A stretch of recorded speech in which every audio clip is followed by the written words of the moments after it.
4 weeks ago, new post-Brexit border rules came into force for trade between Britain and the EU. Many companies, especially smaller ones, say they've been struggling to cope. The added bureaucracy is also being blamed, in part, for long queues of trucks outside the port of Dover. Our global trade correspondent Chris Morris has been finding out more. Driving into Dover past queues of lorries stretching for miles. They're being held here to avoid congesting the town. Queues are not uncommon in these parts, but they've been particularly bad in recent weeks. Drivers are fed up, waiting for hours and sometimes days. When we're waiting, it's no money. They blame cancelled ferry crossings and post-Brexit bureaucracy.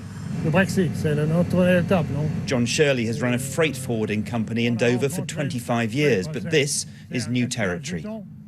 Customs documents now have to be completed in full before thousands of lorries can board ferries heading for Europe every day. That's caused all sorts of headaches for people. People don't know the paperwork properly, haven't prepared themselves, and so that's why there's delays. Here, I mean, we found a driver here 4 days with a load from Germany. Won't it get better with time as people get used to a new system? I don't know. I suspect it won't do.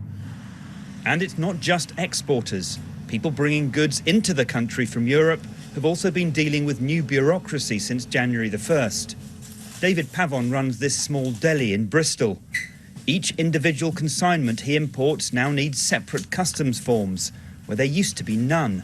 And later in the year, some of these products will need to be physically inspected when they arrive in the UK.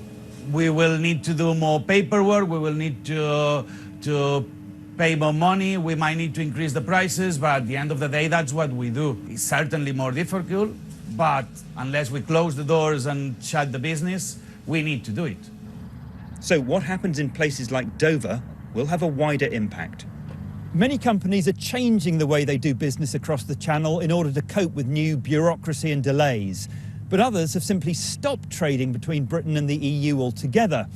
While global trade in general rebounded pretty well last year from the COVID hits of 2020, trade between the UK and the EU did not, and it's almost certainly going to stay that way.